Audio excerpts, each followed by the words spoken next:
Hello भाई, राम राम सब ने। आज हम जो प्रीवियस ईयर क्वेश्चन पेपर कर रहे थे उसका सेट नंबर है 51। और ये HSSC ग्राम सचिव परीक्षा हुई थी 2021 में। तो ये पूरा क्वेश्चन पेपर सोल्व करेंगे। भारत के किस राज्य में पंचायती राज प्रणाली अस्तित्व में नहीं है? तो ये आएगा, इसमें आएगा उपयुक्त सभी। 1992 के 73वें संवैधानिक संशोधन अधिनियम ने भाग 9 को संवैधानिक पंचायतों में शामिल किया और 11वीं अनुसूची को भी जोड़ा, जिसमें पंचायतों के 29 कार्यात्मक विषय शामिल हैं।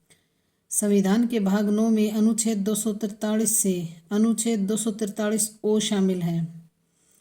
वर्तमान में पंचायती राज प्रणाली नागालैंड, मेघालय और मिजोरम को छोड़कर सभी राज्यों और दिल्ली को छोड़कर सभी केंद्र शासित प्रदेशों में कार्य करती हैं। तो दिल्ली में भी पंचायत नहीं बनती भाई। तो ये क्या आएगा?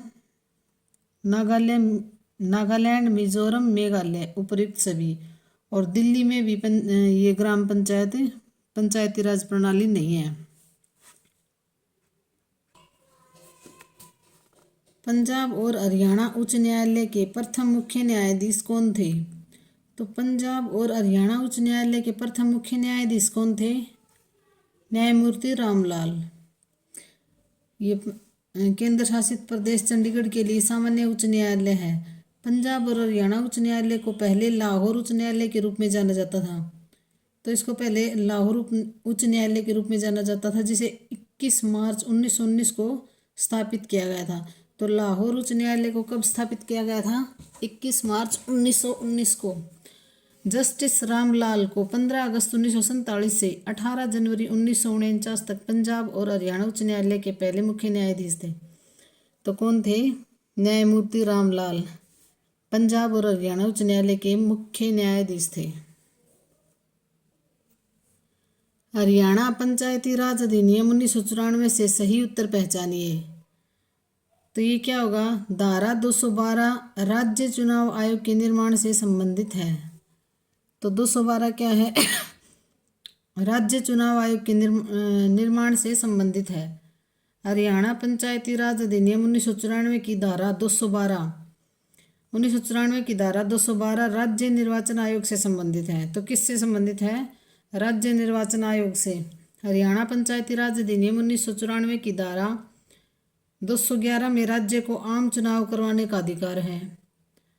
और हरियाणा पंचायती राज अधिनियम 211 में क्या है? सरकार को आम चुनाव करवाने का अधिकार है। और 213 में वित्त आयोग के संविधान से संबंधित है।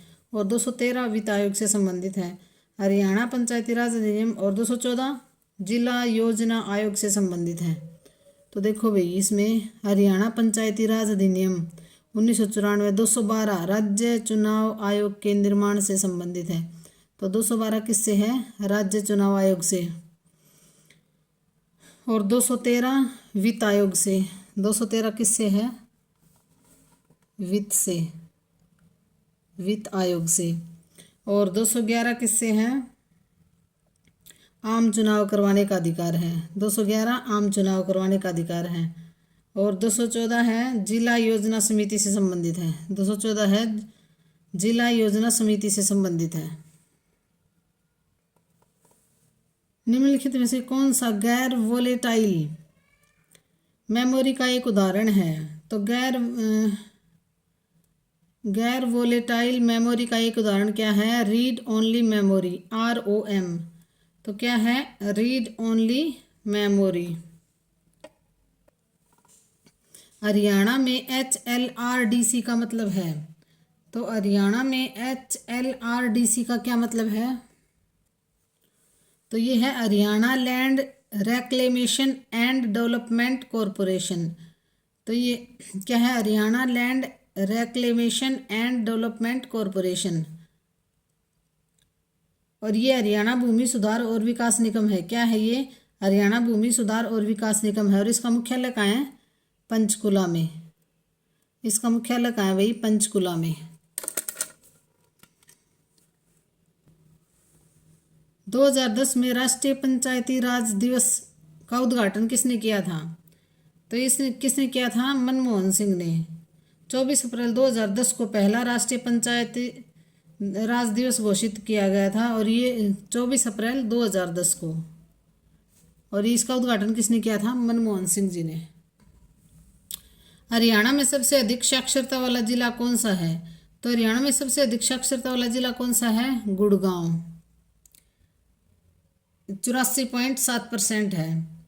कितना है गुरुग्राम का? 84.7। अगर 84 और 85 आए तो हमें 85 करना है। कितना है?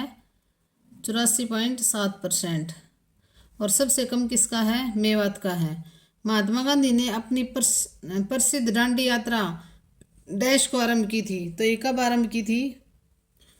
तो ये 12 मार्च 1930 को गांधी जी ने दांडी मार्च के साथ शुरू किया था। दूसरा सविनय अवज्ञा आंदोलन 12 मार्च 1930 को गांधी ने दांडी मार्च के साथ शुरू किया था। और 78 चुने हुए अनुयायियों के साथ गांधी ने साबरमती आश्रम से लगभग 78 चुने हुए अनुयायियों के साथ गांधी जी ने साबरमती आश्रम से लगभग 200 मील की दूरी कर गुजरात समुद्र तट पर बसे गांव दांडी तक पैदल यात्रा की थी। और वहां गांधी और उसके अनुयायियों ने क्या किया था? नमक कानूनों का उल्लंघन करने हेतु नमक बनाया था। अफ्रीका के सुरंग में कौन सा देश स्थित नहीं है? तो कौन सा स्थित नहीं है? लीबिया। अफ्रीका का सींग के क्षेत्र में जिबूती, इरिट्रिया, इथियोपिया, सोमालिया के देश शामिल हैं। यह अफ्रीकी भूमि का सबसे पूर्वी विस्तार है, तो ये इसमें लीबिया शामिल नहीं है। किस वर्ष में हरियाणा के सुल्तानपुर राष्ट्रीय उद्यान को राष्ट्रीय उद्यान का दर्जा मिला?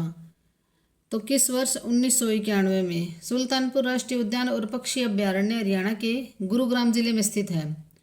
2 अप्रैल 1971 को पंजाब वन्य जीव संरक्षण अधिनियम 1959 की धारा 8 के तहत झील को अभ्यारण्य का दर्जा दिया गया था। और 5 जुलाई 1991 को वन्य जीव संरक्षण अधिनियम 1972 की धारा 35 के तहत पार्क की स्थिति को राष्ट्रीय उद्यान में उन्नत किया गया था। तो 5 जुलाई 1991 को 5 जुलाई 1991 को राष्ट्रीय उद्यान का दर्जा दिया गया था।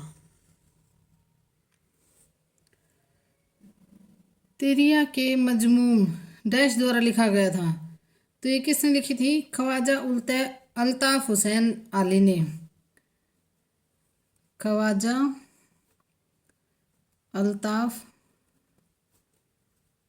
हुसैन अली ने लिखी थी भैया। हरियाणा के पहले मुख्यमंत्री कौन हैं? तो हरियाणा के पहले मुख्यमंत्री कौन थे? भगवत दयाल शर्मा, BD शर्मा। पंडित जी का जन्म प्रसिद्ध भगवत दयाल शर्मा हरियाणा के पहले मुख्यमंत्री थे। इसके पश्चात उन्होंने उड़ीसा और मध्य प्रदेश के राज्यपाल के रूप में भी कार्य किया था।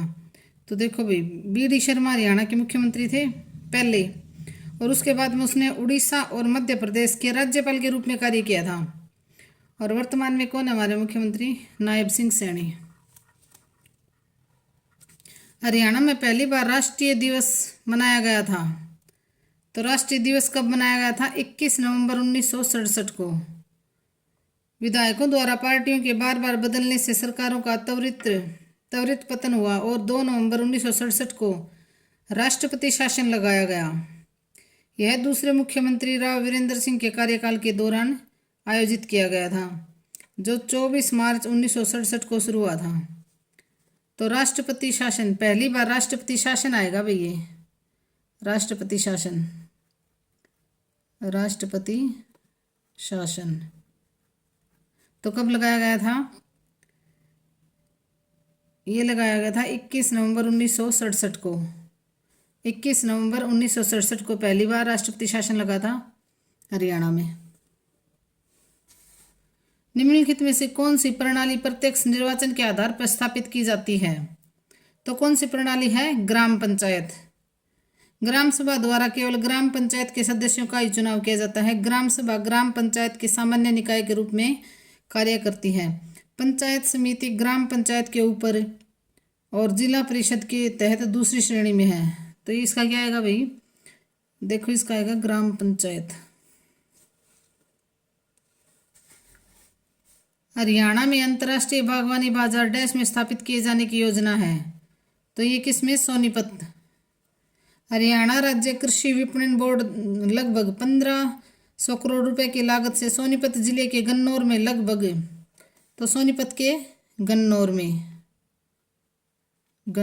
सोनीपत के गन्नौर में लगभग 537 एकड़ भूमि में भारत अंतर्राष्ट्रीय बागवानी बाजार IIHM स्थापित करेगा। तो IIHM अंतर्राष्ट्रीय बागवानी बाजार कहाँ स्थापित होगा, सोनीपत के गन्नौर में।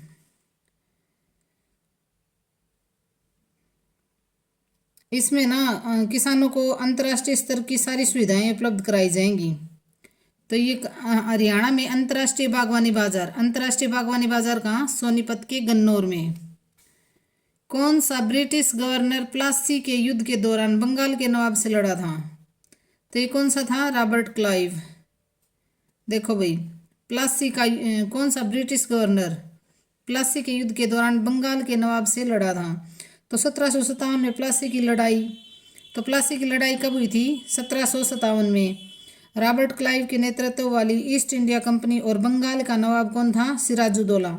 तो बंगाल का नवाब कौन था, सिराजुद्दौला, और उनकी फ्रांसीसी सेना की टुकड़ी के बीच लड़ाई हुई थी। तो रॉबर्ट क्लाइव और बंगाल का नवाब सिराजुद्दौला के बीच ये 1757 की जो प्लासी की लड़ाई थी वो हुई थी। ठीक है, इस लड़ाई को अक्सर निर्णायक घटना के रूप में जाना जाता है जो भारत में ब्रिटिश के शासन का स्रोत बन गया था। सिराजुद्दौला की इसमें हार हुई थी और मीर जाफर को बंगाल के नवाब के रूप में बनाया गया था। तो देखो भाई, मीर जाफर ये देखो, मीर जाफर को इसके बाद में जो सिराजुद्दौला था ना वो हार गया था प्लासी की लड़ाई में। प्लासी की लड़ाई कब हुई थी, 1757 में। तो रॉबर्ट क्लाइव और सिराजुद्दौला के बीच प्लासी की लड़ाई हुई थी और ये सिराजुद्दौला हार गया था, और उसके बाद में किसको बनाया था, मीर जाफर को बंगाल का नवाब बनाया था। इस संवैधानिक संशोधन अधिनियम द्वारा भारत में मतदान की आयु घटाकर 18 वर्ष कर दी थी। तो 21 वर्ष से घटाकर 18 वर्ष कर दी गई थी। तो यह आएगा 61वें संविधान संशोधन के बाद 21 वर्ष से घटाकर मतदान की आयु 18 वर्ष कर दी गई थी। 21 पहले क्या थी, 21 वर्ष निर्धारित थी मतदान की आयु, और 61वें संविधान संशोधन 1988 के माध्यम से मतदाता के पंजीकरण की न्यूनतम आयु 18 वर्ष कर दी थी। तो 61वां संविधान संशोधन के द्वारा 18 वर्ष आयु निर्धारित कर दी थी। फॉन्ट आकार को बिंदुओं में मापा जाता है। एक बिंदु 1 इंच का डैश होता है। तो क्या होता है, 1/72। कितना होता है, 1/72। हरियाणा को डैश कहा जाता है। तो हरियाणा को क्या कहा जाता है, भारत की गेहूं की टोकरी। देखो भाई, हरियाणा को भारत की गेहूं की टोकरी कहा जाता है। हरियाणा को भारत का ब्रेड बास्केट के रूप में जाना जाता है। भारत की गेहूं की टोकरी के रूप में जाना जाता है। ये हरियाणा के करनाल जिले का तरावड़ी नामक स्थान बासमती चावल के लिए प्रसिद्ध है। भारत में बासमती चावल का 60% से अधिक निर्यात होता है। तो भाई, भारत की गेहूं की टोकरी के रूप में किसे जाना जाता है, हरियाणा को। वह वायसराय जिसे भारत के स्थानीय स्वशासन का जनक कहा जाता है। तो स्थानीय स्वशासन का जनक किसे कहा जाता है, लॉर्ड रिपन को। भारत में स्थानीय स्वशासन के पिता के रूप में जाना जाता है। उन्होंने वर्ष 1982 में स्थानीय स्वशासन की शुरुआत की थी। तो कब की थी स्थानीय स्वशासन की शुरुआत, 1882 में स्थानीय स्वशासन की शुरुआत की थी, 1882 में। और स्थानीय स्वशासन का जनक किसे कहा जाता है, लॉर्ड रिपन को।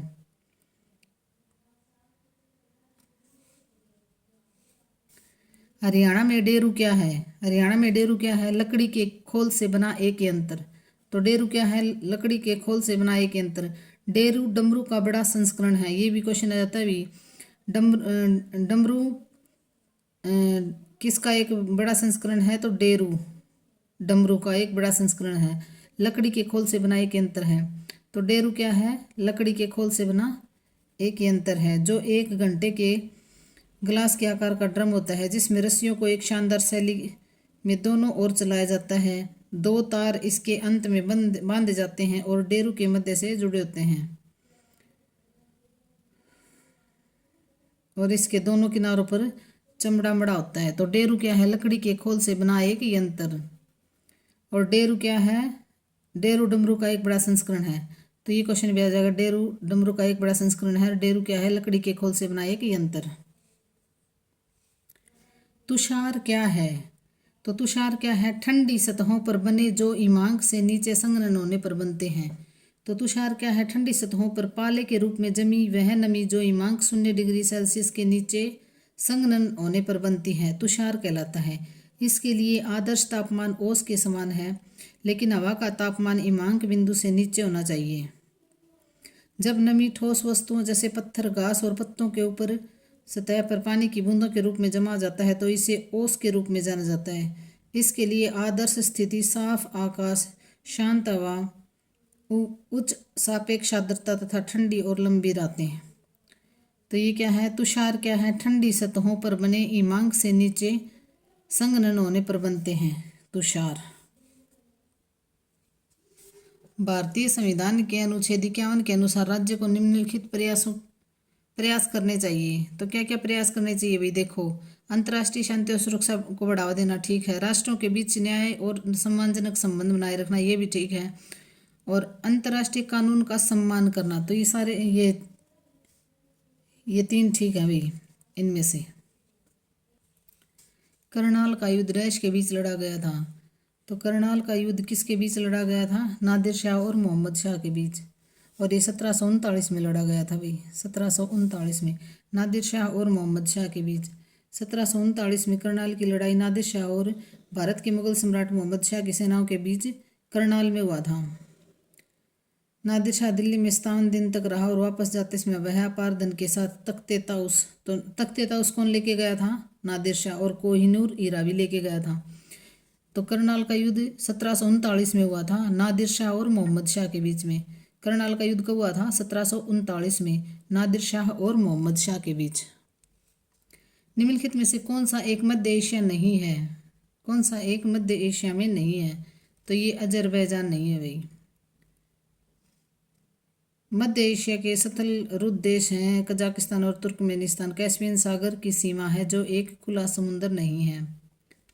देखो भाई, एक डैश सभी स्रोत कूटों को मशीन कूट में बदल देता है और एक निष्पादन योग्य फाइल बनाता है। तो क्या? कंपाइलर। कंपाइलर। किस प्राधिकरण द्वारा मानेसर में औद्योगिक मॉडल टाउनशिप विकसित की गई है?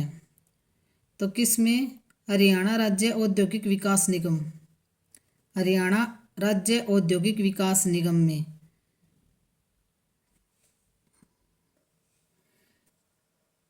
SCSI का विस्तृत रूप है, तो इसकी फुल फॉर्म पूछ रखी है इसमें। स्मॉल कंप्यूटर सिस्टम इंटरफेस, इसका आएगा small computer system interface. Small computer system interface. 1789 से 1794 के दौरान दिल्ली और हरियाणा पर डैश का शासन था। तो ये किसका शासन था? महादजी सिंधिया का। 1789 और 1794 के दौरान दिल्ली और हरियाणा पर किसका शासन था? महादजी सिंधिया का। महादजी नायब वकील उल मुल्क मुगल मामलों के डिप्टी रेजिमेंट बन गए और मुगलों ने उन्हें 1784 में अमीर उल उमरा, अमीरों का प्रमुख की उपाधि दी थी। तो ये 1789 से 1794 के बीच महादजी सिंधिया का शासन था हरियाणा और दिल्ली पर। निम्नलिखित में से सम इलेक्ट्रॉनिक्स आयन हैं, तो इनमें से कौन से हैं? ये हैं भाई सम इलेक्ट्रॉनिक्स आयन। राजा गजपत सिंह द्वारा 1775 में बनाए गए किले का नाम बताएं। तो कौन सा किला था ये? जींद का किला। गजपत सिंह जींद। 1775 में राजा गजपत सिंह द्वारा 1775 में बनाए गए किले का नाम था जींद का किला। कौन सा किला था? जींद का किला।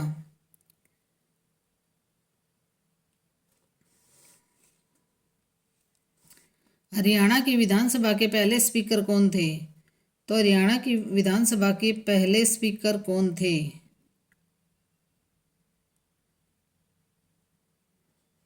ये है शन्नो देवी। तो कौन थे पहले स्पीकर? शन्नो देवी थी, पहली महिला भी थी ये शन्नो देवी स्पीकर। निम्नलिखित में से किस समिति ने भारत में पंचायती राज प्रणाली की अनुशंसा की थी? तो ये किसने की थी? ये की थी भाई बलवंत राय मेहता समिति ने। किसने की थी? बलवंत राय मेहता समिति ने। पंचायती राज प्रणाली की अनुशंसा किसने की थी? बलवंत राय मेहता समिति ने। और पुंछी समिति किससे संबंधित है? ये राज्यपाल से संबंधित थी भी पुंछी समिति, जिसमें ना ये पुंछी समिति ने ये सिफारिश की थी राज्यपाल का कार्यकाल होना चाहिए 5 वर्ष के लिए, और राज्यपाल को फुटबॉल की तरह यूज ना किया जाए कि भाई दूसरी सरकार आ गई और राज्यपाल को वहां से उठा के कहीं और मतलब भेज दिया। तो पुंछी समिति ने क्या कहा था कि राज्यपालों का कार्यकाल निर्धारित करो 5 साल और इनको फुटबॉल की तरह यूज ना किया जाए। तो ये राज्यपाल से संबंधित थी पुंछी समिति। और पंचायती राज प्रणाली की अनुशंसा किसने की थी? बलवंत राय मेहता समिति ने। हरियाणा के किस जिले में कलेसर वन्य जीव अभ्यारण्य है? तो ये किस में है? यमुनानगर में। यमुनानगर जिले में है। यहाँ तेंदुए, चित्ते, हाथी, लाल जंगली मुर्गा पाए जाते हैं। इसका नाम राष्ट्रीय उद्यान में स्थित कलेसर महादेव मंदिर के नाम पर रखा गया है। और 2003 में कलेसर राष्ट्रीय उद्यान को अधिसूचित किया गया था। 1996 में इसको अभ्यारण्य, वन्य जीव अभ्यारण्य अधिसूचित किया गया था 1996 में। और राष्ट्रीय उद्यान कब बनाया था? 2003 में। तो ये किस में है? यमुनानगर में। हरियाणा पंचायती राज अधिनियम 1994 की कौन सी धारा मुख्य कार्यपालक अधिकारी और जिला परिषद के अन्य स्टाफ की नियुक्ति से संबंधित है? तो ये कौन सी है? धारा 131। धारा 131। कौन से 2 भारतीय राष्ट्रपति अपने कार्यकाल के दौरान मृत्यु को प्राप्त हुए थे? तो कौन से 2 ऐसे राष्ट्रपति थे जो अपने कार्यकाल में ही उनकी मृत्यु हो गई थी? ये थे जाकिर हुसैन और फखरुद्दीन अली अहमद। ये दोनों थे भाई। इसका आएगा ये तीसरा, जाकिर हुसैन और फखरुद्दीन अली अहमद। इनकी मृत्यु कार्यकाल के दौरान हो गई थी। हरियाणा के उस क्रिकेट व्यक्तित्व का नाम बताइए जिसकी कप्तानी में भारत ने 1983 में प्रथम क्रिकेट विश्व कप जीता था। तो ये भी पूछ लेते हैं भी ये इसका देखो आंसर तो आएगा ये कपिल देव, लेकिन ये पूछ लेते हैं कपिल देव की कप्तानी में किस सन में विश्व कप जीता था? तो 1983 में। हरियाणा पंचायती राज अधिनियम 1994 में निम्नलिखित में से सही उत्तर की पहचान कीजिए। तो इनमें से सही उत्तर क्या होगा? ये होगा अध्याय 20 चुनाव से संबंधित प्रावधानों से संबंधित है। तो इसका ये आएगा। आवेग का विमीय सूत्र है। तो ये है MLT। इसका ये आएगा भाई। पंचायती राज प्रणाली में राज शब्द का मतलब क्या है? तो राज शब्द का मतलब क्या है?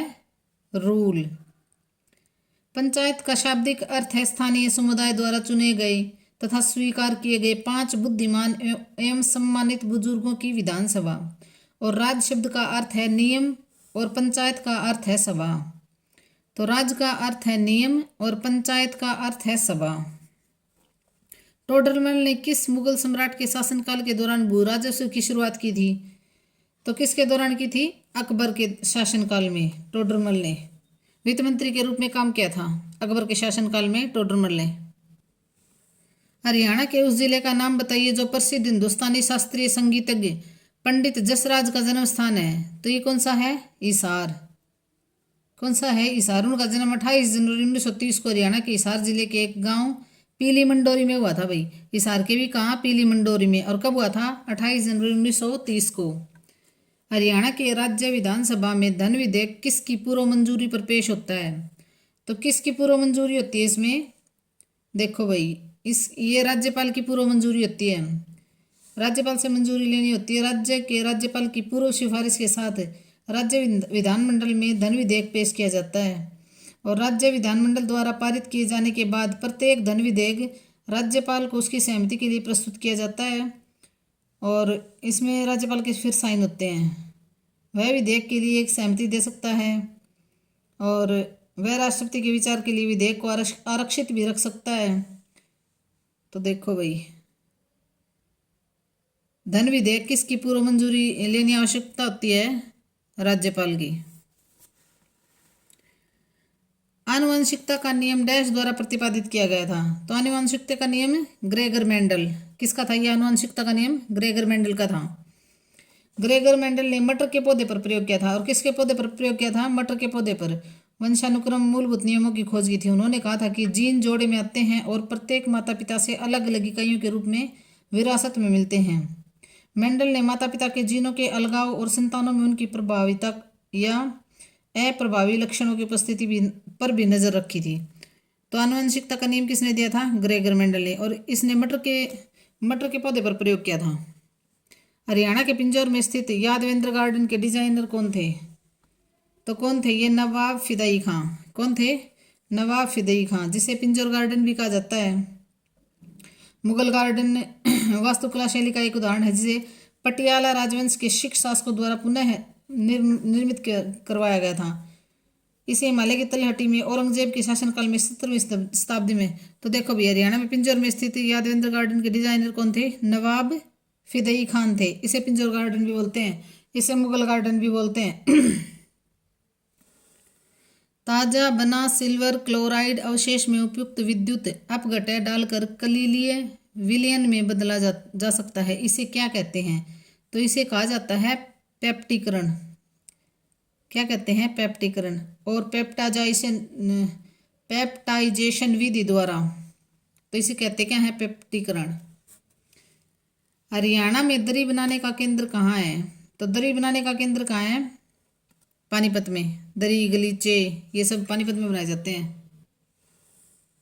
भारत के कुल भौगोलिक क्षेत्रफल में हरियाणा का डैश प्रतिशत हिस्सा है? तो कितना हिस्सा है? 1.34%। 1.34%। और भौगोलिक क्षेत्रफल कितना है हरियाणा का? 44,212 वर्ग किलोमीटर। और भारत का कुल कितना हिस्सा है हरियाणा के पास? 1.34%। रजिस्टरों का आकार जो कभी कभी डैश कहलाते हैं, किसी दिए गए समय पर कंप्यूटर जिस आंकड़े की मात्रा के साथ कार्य कर सकता है उसे दर्शाता है। तो उसे क्या? वर्ड आकार। वर्ड आकार। हरियाणा पंचायती राज अधिनियम 1994 की कौन सी धारा मतदान की गुप्तता का अनुरक्षण से संबंधित है? तो मतदान की गुप्तता के अनुरक्षण से कौन से संबंधित है? तो ये धारा 183 ना, ये संबंधित है, धारा 183। पंचायती राज प्रणाली डैश के सिद्धांत पर आधारित है? तो सत्ता के विकेंद्रीकरण पर। पंचायती राज प्रणाली सत्ता के विकेंद्रीकरण पर आधारित है। विकेंद्रीकरण को निर्णय लेने की शक्तियों के हस्तांतरण या फैलाव के रूप में परिभाषित किया जाता है। ग्रामीण स्थानीय सरकारें पंचायतों के रूप में राज्य के नीति निर्देशक सिद्धांतों के अध्याय में शामिल हैं। तो देखो भाई इसका क्या आएगा? सत्ता, पंचायती राज प्रणाली सत्ता का विकेंद्रीकरण सिद्धांत पर आधारित है। पंचायत के सदस्यों की अनर्हता किस संवैधानिक अनुच्छेद में परिभाषित की गई है? तो किस में? अनुच्छेद 243F में। सदस्यता के लिए अयोग्यता।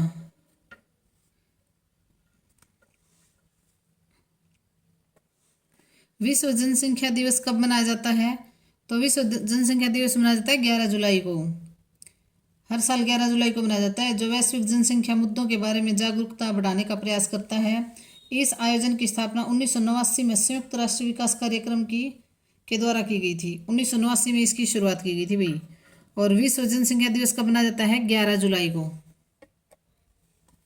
किसे पंचायती राज का शिल्पकार कहा जाता है? तो किसे कहा जाता है पंचायती राज का शिल्पकार?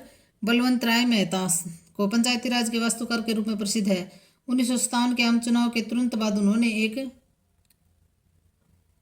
उन्होंने एक संसदीय समिति के अध्यक्ष के रूप में नियुक्त किया गया था, जिसे सामुदायिक विकास और राष्ट्रीय विस्तार सेवा के कामकाज का गहन अध्ययन के लिए किया गया था इसका। तो ये पंचायती राज का शिल्पकार किसे कहा जाता है? बलवंत राय मेहता को। हरियाणा में डैश भिवानी जिले का विधानसभा क्षेत्र है? तो कौन सा है? लोहारू। भारत के पंचायत राज प्रणाली में कितने स्तर हैं? तो पंचायत राज प्रणाली में कितने स्तर हैं? 3 स्तर। देखो ये ग्राम पंचायत, ब्लॉक स्तर पर पंचायत समिति और जिला स्तर पर जिला परिषद।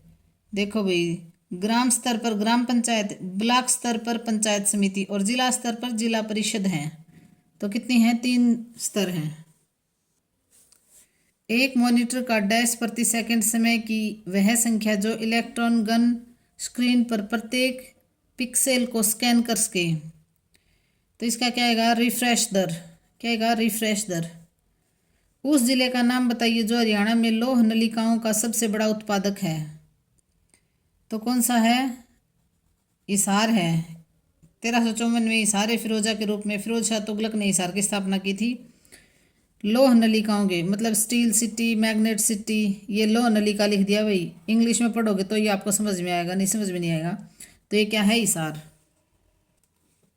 निबंध गद्य की कसौटी है, यह विचार किसका है? तो यह विचार है रामचंद्र शुक्ल का। बंगाल का काव्य लेखक है, तो बंगाल का काव्य लेखक क्या है? हरिवंश राय बच्चन।